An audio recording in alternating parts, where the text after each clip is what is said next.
Good morning. Welcome back to the Retirement Report. I'm Hank Parrott, your host. Been getting into a lot of different areas here. I hope this is being helpful.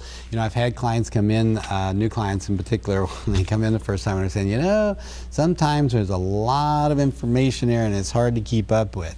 And I'm trying to give as much to you each week as I can. And at the same time, understand if you're going through this, if you have questions, you're welcome to, you can call us, of course, but you can call me at the office, you can call here on air, you can email me. There are a number of ways to get those kind of questions answered. And of course, you're also welcome to come in and see me anytime that you like as well.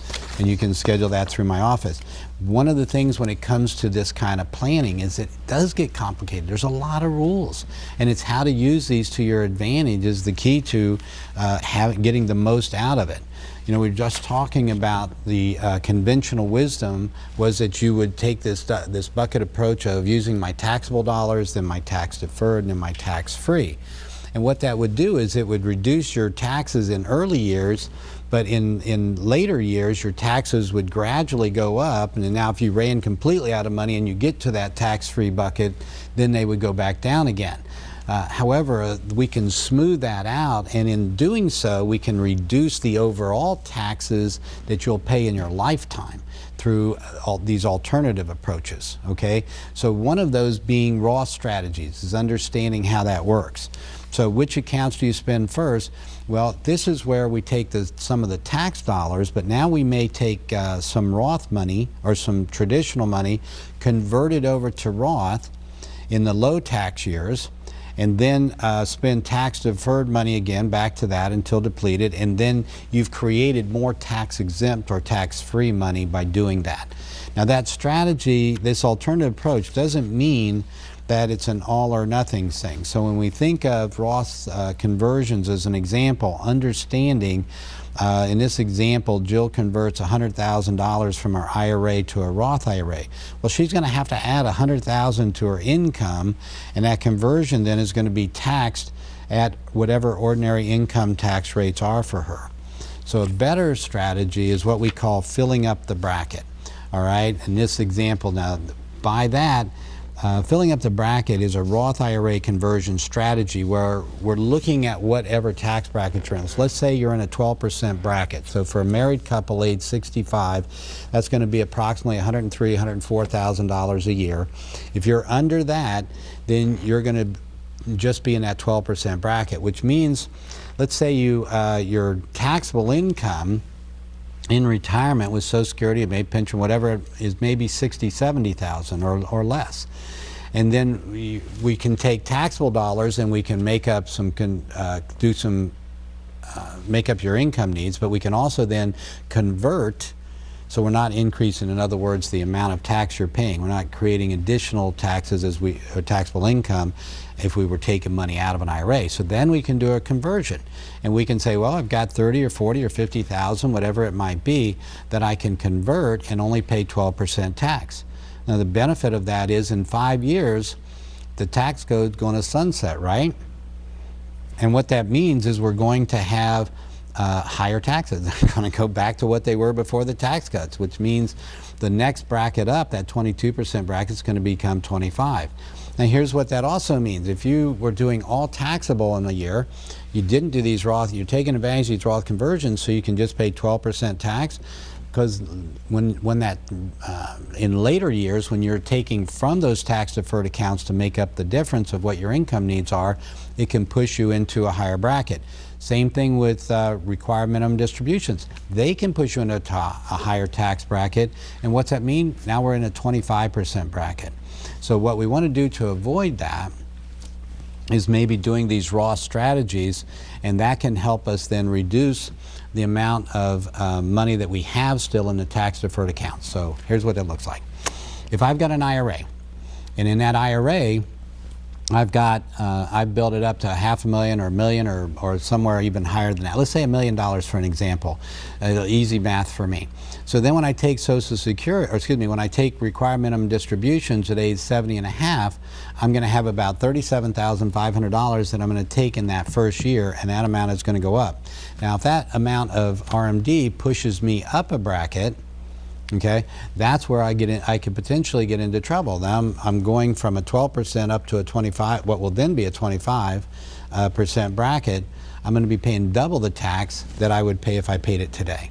So this is where we do projections to see what your required minimum distribution is going to be, how it's going to affect your taxes in the future, and do we need to then employ some strategies today where we're going to pay a lower pay that lower tax rate to avoid having to pay a much higher rate in the future. That's the kind of planning that is so important. So get with your, whoever your advisor is, your tax advisor, your financial advisor, hopefully work together to do this kind of planning for you, to implement these kind of strategies to help you minimize taxes, of course, but also to help you stretch out your income for life. And one way to do that, of course, is with reducing your taxes.